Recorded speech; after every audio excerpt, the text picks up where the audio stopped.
کیا اولیاء کی کرامات ہوتی ہیں؟ سوال: کیا اولیاء اللہ کی کرامات ہوتی ہیں؟ ان کی شریعت میں کیا حیثیت ہے؟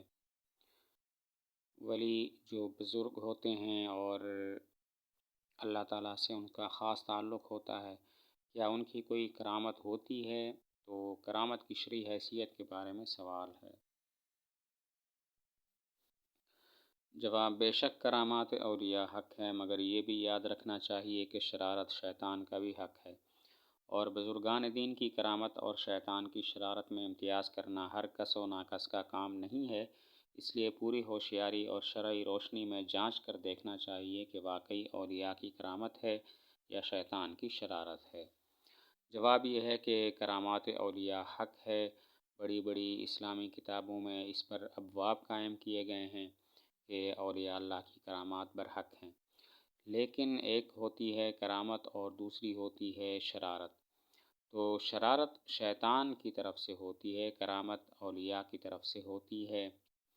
اب ایسی چیز جو عادت میں معلوم نہیں ہوتی لیکن اس کا ظہور ہو جاتا ہے، تو بسا اوقات ایسا بھی ہو سکتا ہے کہ وہ شرارت ہو شیطان کی جانب سے، اور یہ بھی ہو سکتا ہے کہ وہ کرامت ہو کسی ولی کے طرف سے۔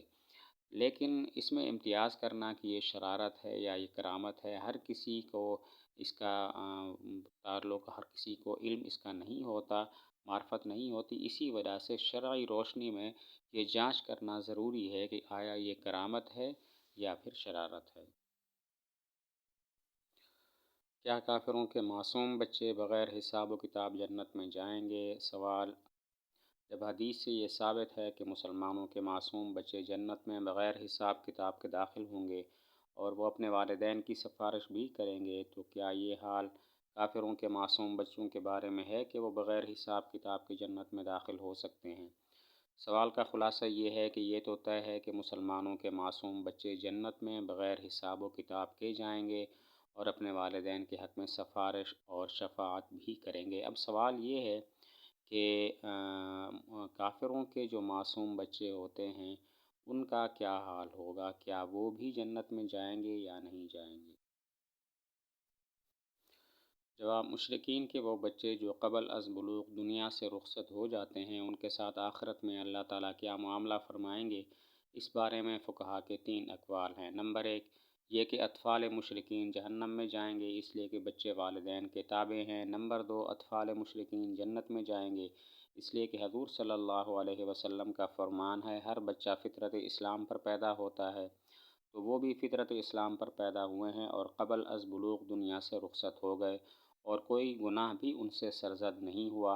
امام محمد رحمۃ اللہ علیہ کا بھی یہی رجحان ہے، انہوں نے فرمایا: ان اللہ لا يعذب احدا بلا ذنب، کہ اللہ تعالیٰ عذاب نہیں دیتے کسی ایک کو بغیر گناہ کے۔ نمبر 3 امام اعظم ابو حنیفہ رحمۃ اللہ علیہ کی طرف ایک تیسرا قول منسوب ہے کہ امام صاحب نے اس بارے میں توقف اختیار کیا، یعنی کوئی تشریح اس کی نہیں فرمائی۔ لیکن صحیح یہ ہے کہ امام صاحب رحمۃ اللہ علیہ بھی یہ فرماتے ہیں، اللہ تعالیٰ زیادہ بہتر جانتے ہیں کہ کون جنت میں جائے گا اور کون دوزخ میں، اللہ اعلم بما كانوا عاملین۔ جواب کا خلاصہ یہ ہے کہ مشرکین کے معصوم بچے جو بلوغت سے پہلے وفات پا گئے، ان کے ساتھ آخرت میں اللہ تعالیٰ کیا معاملہ فرمائیں گے؟ 3 قول ہیں۔ نمبر 1 یہ جہنم میں جائیں گے کیونکہ یہ اپنے والدین کے تابع ہیں۔ نمبر 2 جنت میں جائیں گے کیونکہ حضور صلی اللہ علیہ وسلم کی حدیث مبارکہ ہے، ہر بچہ فطرت اسلام پر پیدا ہوتا ہے۔ تو کافروں کے جو معصوم بچے ہیں وہ بھی فطرت اسلام پر پیدا ہوئے ہیں اور قبل از بلوغ دنیا سے رخصت ہو گئے، لہذا اور ان سے کوئی گناہ بھی نہیں ہوا تو وہ جنت میں جائیں گے۔ امام محمد رحمۃ اللہ علیہ کی طرف ایک قول منسوب ہے، یعنی انہوں نے ایک بات فرمائی ہے، اس سے بھی یہی معلوم ہوتا ہے کہ ان کے معصوم بچے جنت میں جائیں گے۔ ان کا قول یہ ہے، ان اللہ لا يعذب احدا بلا ذنب، اللہ تعالیٰ بغیر گناہ کے کسی کو عذاب نہیں دیتے، تو ان کا بھی کوئی گناہ نہیں ہے تو ان کو بھی کوئی عذاب نہیں ہوگا۔ ایک تیسرا قول امام صاحب کی طرف منسوب ہے کہ امام صاحب نے فرمایا کہ توقف ہے، یعنی اس کی تشریح نہیں فرمائی کہ وہ جنت میں جائیں گے یا دوزخ میں جائیں گے۔ لیکن صحیح امام صاحب رحمۃ اللہ علیہ کے نزدیک بھی یہی ہے کہ اللہ تعالیٰ زیادہ بہتر جانتے ہیں کہ کون جنت میں جائے گا اور کون نہیں۔ اللہ اعلم بما كانوا عاملین، یعنی اللہ تعالیٰ بہتر جانتے ہیں کہ یہ بچے بڑے ہو کر کیا کرنے والے تھے۔ تو اللہ تعالیٰ کی طرف اس علم کی تفویض ہوگی کہ اللہ اعلم، اللہ زیادہ بہتر جانتے ہیں۔ جو عورت بغیر شادی کے انتقال کر جائے وہ جنت میں کس کے ساتھ ہوگی؟ سوال، کوئی عورت بغیر شادی کے انتقال کر گئی تو انتقال کے بعد اس کا کیا ہوگا؟ کیا اس کو یہ حق ہوگا کہ جس کو چاہے جنت میں اپنا شوہر منتخب کر لے؟ سوال کا مطلب یہ ہے کہ جو عورت شادی سے پہلے انتقال کر گئی تو اس کا آخرت میں اس کا جنت میں کیا حال ہوگا؟ کیا اس کو یہ اختیار ہوگا کہ اپنے اختیار سے، اپنی چاہت سے کسی کو شوہر منتخب کر لے؟ جواب، جنت کے صحیح احوال کا علم اللہ رب العزت کو ہی ہے، اس لیے حتمی طور پر کوئی بات نہیں کہی جا سکتی۔ البتہ بعض کتابوں میں لکھا ہے ایسی عورت کو اختیار دیا جائے گا اور جس کے ساتھ رہنا چاہے وہ رہ سکتی ہے، وَلَهُم مَا يَشْتَهُونَ۔ جواب کا خلاصہ یہ ہے کہ جنت کے صحیح اور حتمی احوال تو اللہ تعالیٰ جانتے ہیں، حتمی اور یقینی طور پر تو کچھ نہیں کہا جا سکتا۔ البتہ بعض کتابوں میں درج ہے کہ ایسی عورت کو اپنا شوہر منتخب کرنے کا اختیار ہوگا، اور اس کی تائید اس آیت سے ہوتی ہے وَلَهُم مَا يَشْتَهُونَ، ان کے لیے وہ ہوگا جو وہ چاہیں گے، جنتیوں کے لیے وہ ہوگا ما یشتہون، جو وہ چاہیں گے۔ تو اس سے معلوم ہوتا ہے کہ اس کو اپنا شوہر منتخب کرنے کا بھی اختیار ہوگا۔ سیرت النبی صلی اللہ علیہ وسلم کے جلسے کو روکنا کیسا ہے؟ سوال، کیا کسی بھی مکتبہ فکر کے مسلمانوں کو سیرت النبی جلسہ منعقد کرنے کا حق حاصل ہے؟ کسی جماعت نے مخالفت کی اور جلسہ نہ ہونے دیا اور جلسہ کو روکنا ثواب بتلایا اور جلسہ کرنے والے کو گمراہ بتلایا، ایسے لوگوں پر توبہ لازم ہے یا نہیں؟ سوال یہ ہے کہ سیرت النبی صلی اللہ علیہ وسلم کا جو جلسہ ہوتا ہے کیا یہ منعقد کرنا صحیح ہے؟ اور اگر کوئی جماعت مخالفت کرتی ہے اور کہتی ہے جلسے کو روکا جائے، جلسے کو روکنا ثواب ہے، تو ایسے لوگوں کا کیا حکم ہے؟ اور جو جلسہ کرتے ہیں ان کو یہ لوگ گمراہ کہتے ہیں، تو ایسے لوگوں پر اب توبہ لازم ہے یا نہیں ہے؟ جواب، رسول اکرم صلی اللہ علیہ وسلم کے حالات زندگی اور سیرت کا بیان کرنا اور سننا باعث برکت و خیر ہے۔ دین میں پختگی، عقائد کی درستگی، معاشرہ سماج کی درستگی کا ذریعہ ہے، مگر شرط یہ ہے کہ صحیح مستند حالات بیان کیے جائیں اور ان پر عمل کرنے کی ترغیب دی جائے۔ تو ایسا جلسہ کرنے یا اس مقصد کے لیے کسی اجتماع کو روکنا غلط ہے۔